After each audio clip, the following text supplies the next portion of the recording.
Mention the Kama Sutra today, and people picture a scandalous catalog of bedroom acrobatics. It sits on bookstore shelves wrapped in a reputation of physical indulgence. But the man who actually wrote it, Maharishi Vatsyayana, lived a life that would seem to disqualify him from the subject entirely. He was a strict practitioner of brahmacharya.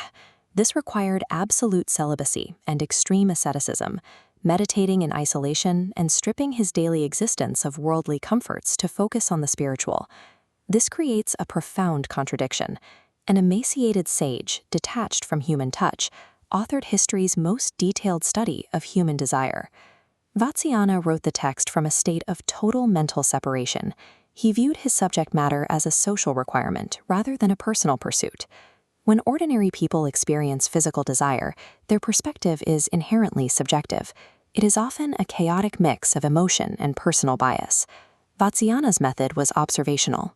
He documented human attraction with the same cold distance a physician uses to study a biological process. He categorized desire as a social necessity, creating a structured framework for managing human interaction within a stable, functioning civilization. Ancient Indian philosophy organized human life into the Purusharthas, resting on 4 distinct pillars. The first pillar is dharma. It represents duty, law, and the moral codes required to keep a society from collapsing. The second pillar is artha, the pursuit of wealth and political power required to survive and progress. The third pillar is kama, pleasure and desire. The system recognizes attraction as a fundamental drive that requires its own rules. Above these rests the overarching lul, moksha, or spiritual liberation, the eventual exit from the physical world. Ancient scholars wrote massive treatises to regulate law and economics. Following that same logic, they required a rigorous manual to regulate the most volatile human impulse, desire. Observing a force as disruptive as desire requires an analytical distance. You cannot map the boundaries of a fire while you are standing in the flames. Vatsyayana achieved this distance through a meditative state known as Nirvikalpa Samadhi. In this state, the practitioner strips away all bodily sensations and personal preferences. This provides an analytical detachment, allowing the sage to observe human behavior without being influenced by it. If a person driven by their own lust had attempted to write this text, the results would likely serve their own appetites. It would be a guide for indulgence rather than a tool for social order.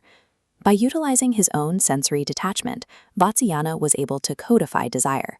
He mapped out human intimacy to ensure it supported, rather than disrupted, the journey of social life. In the ancient view, these rulebooks were never meant to stand alone. Mastery of one aspect of life is impossible if the others are ignored. This creates the Trivarga, an inseparable triad of duty, wealth, and pleasure.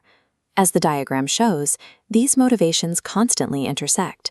To uphold dharma, one must understand how kama might pull a person away from their duty. By defining the exact boundaries of pleasure, the text allows a person to satisfy their natural drives without those drives eroding their wealth or compromising their moral standing. The Kama Sutra functions as a clinical reference for the ancient scholar, focusing on the mechanics of social and physical life. It is an essential component of a holistic education, providing the knowledge needed to navigate the world without losing one's way. In this tradition, true mastery does not come from repressing human nature. It comes from achieving a state of perfect equilibrium. Enlightenment is reached by observing human desires objectively, understanding their place, and balancing them with duty and ambition.